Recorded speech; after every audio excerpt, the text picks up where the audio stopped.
बटेंगे तो कटेंगे। आप देख रहे हैं ना, बांग्लादेश में देख रहे हो ना, तो वो गलतियां यहां नहीं होनी चाहिए। बटेंगे तो कटेंगे, एक रहेंगे तो नेक रहेंगे। हेट स्पीच देते हैं मुसलमानों के बारे में। योगी ने खुद कहा था ठोक देंगे, तो उनके मुंह से जब इतने सब अनाप शनाप बातें निकलती हैं तो फिर वो तो कुछ और ही बात कर रहे हैं। तो बांटेंगे तो कटेंगे, भाई आप ही तो बांट रहे हैं।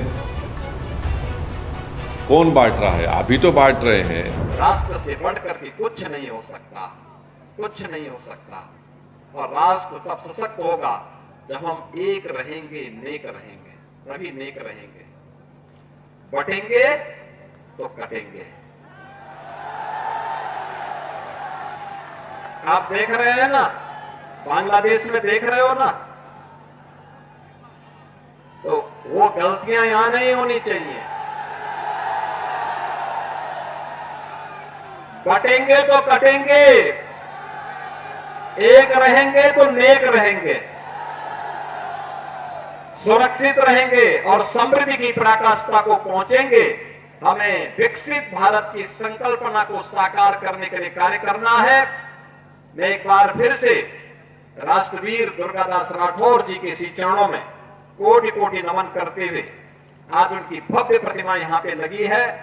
राष्ट्र के प्रति समर्पण और श्रद्धा का भाव जिन्होंने अपने शौर्य और पराक्रम से दिया था, वह श्रद्धा का भाव हमारे मन में सदैव बना रहे। इस विश्वास के साथ आप सबको एक बार फिर से जन्माष्टमी की इस पावन तिथि पर हृदय से बधाई देता हूं। देखिए, योगी आदित्यनाथ ने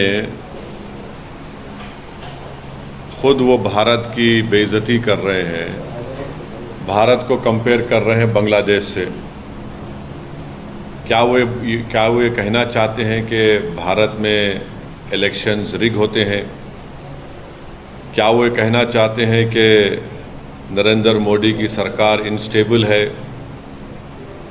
और भारत को बांग्लादेश से वो क्यों कंपेयर कर रहे हैं? और क्या वो ये कहना चाह रहे हैं कि भारत की जनता देश की वफादार ना रहें बल्कि मोदी की वफादार रहें? और अगर नहीं करेंगे तो जिस तरह शेख हसीना ने बांग्लादेश में मासूम लोगों पर गोलियां चलवाई, क्या वो गोलियां चलवाएंगे? अब वो बात करते हैं देश की यूनिटी के बारे में। तो यूनिटी देश की कब होगी? जब इंसाफ होगा। और ख़ुद योगी ने उनके राज में कई फॉल्स एनकाउंटर्स हुए अल्पसंख्यक समाज मुसलमानों के। उनके राज में आज भी बुलडोज़र के ज़रिए मुसलमानों के घरों को तोड़ दिया जाता है। तो और उन्हीं के राज में लोग बोलते हैं कि मुसलमानों का क्या जेनोसाइड नरसंहार हो। वो खुद हेट स्पीच देते हैं मुसलमानों के बारे में। योगी ने खुद कहा था ठोक देंगे। तो जब वो खुद इस तरह की बातें करते हैं और देश की अखंडता और यूनिटी की बात जब वो करते हैं, तो उनके मुंह से जब इतने सब अनाप शनाप बातें निकलती हैं तो फिर वो तो कुछ और ही बात कर रहे हैं। तो बांटेंगे तो कटेंगे, भाई आप ही तो बांट रहे हैं। कौन बांट रहा है? आप ही तो बांट रहे हैं। आप ही ने कहा था कि इस बाई इलेक्शन जो होने जा रहे हैं उसमें मुसलमान और यादव ऑफिसर्स नहीं होना चाहिए। तो ये सब बातें जो हैं ये इसलिए कर रहे हैं क्योंकि उनको नज़र आ रहा है कि उन्हीं की पार्टी के लोग उनको हटाना चाहते हैं मुख्यमंत्री के पद से।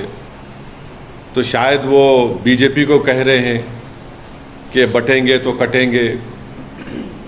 तो ये इनका इनसिक्योरिटी है, उनकी अनपॉपुलैरिटी है उत्तर प्रदेश में। और फिर वो भूल गए कि जब देश की अखंडता की बात कर रहे हैं तो जो डिफेंस की ज़मीन थी उन्होंने इंडस्ट्रियलिस्ट को दे दिया वहाँ पर। तो ये सब इनका रिकॉर्ड रहा है। तो इसलिए वो बौखलाहट का शिकार होकर अपने हस्बे आदत सिर्फ मुसलमानों को निशाना बना रहे हैं अपनी हेट स्पीच के ज़रिए। सर, ओवैसी योगी आदित्यनाथ ने ये भी कहा है कि आप डरते क्यों हैं, जब पैलेस्टाइन की बात करते हैं तब आप कुछ नहीं पैलेस्टाइन के सपोर्ट में बात करते हैं, और जब बांग्लादेश की बात आती है वहाँ पे हिंदू मंदिर और लोगों पे वहाँ पे अटैक्स हो रहे हैं, तब आप क्यों नहीं कुछ बात करते? अगर उनके कान में कम सुनाई दे रहा है तो उनको एक ENT स्पेशलिस्ट को दिखाकर कान में आला लगाना चाहिए योगी को। बांग्लादेश में अगर जो कुछ हो रहा है तो उसका जिम्मेदार हम कैसे हैं?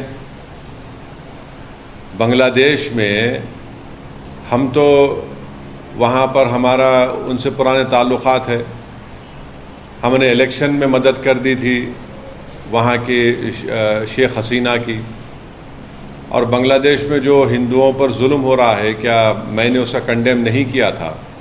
अगर उनको कम दिख रहा है तो शायद वो अपने चश्मा लगा लें, कम सुनी आ रहा तो कान में आला लगा लें।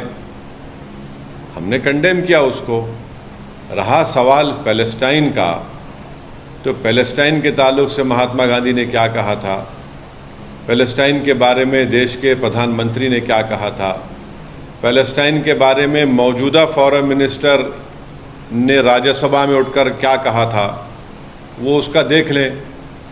और अगर देश को बांग्लादेश में क्या हो रहा है उसके नाम पर यहाँ पर आप चलाएंगे देश को, तो फिर नरेंद्र मोदी को बताना पड़ेगा कि देश चलेगा तो देश के संविधान से चलेगा, देश की जनता के लिए चलेगा, या फिर बांग्लादेश में जो रहा चलेगा। तो ये तो नरेंद्र मोदी पर ही सवाल उठा रहे हैं। वो तो भारत की जनता देश की वफादार ना रहें बल्कि मोदी की वफादार रहें, और अगर नहीं करेंगे तो जिस तरह शेख हसीना ने बांग्लादेश में मासूम लोगों पर गोलियां चलवाई, क्या वो गोलियां चलवाएंगे? अब वो बात करते हैं देश की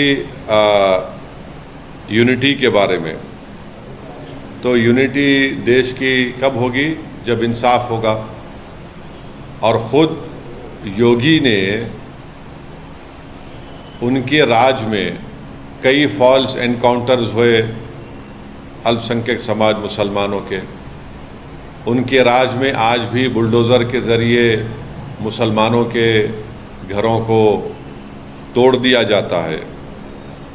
तो और उन्हीं के राज में लोग बोलते हैं कि मुसलमानों का क्या जेनोसाइड, नरसंहार हो। वो खुद हेट स्पीच देते हैं मुसलमानों के बारे में। योगी ने खुद कहा था ठोक देंगे। तो जब वो खुद इस तरह की बातें करते हैं और देश की अखंडता और यूनिटी की बात जब वो करते हैं, तो उनके मुंह से जब इतने सब अनाप शनाप बातें निकलती हैं तो फिर वो तो कुछ और ही बात कर रहे हैं।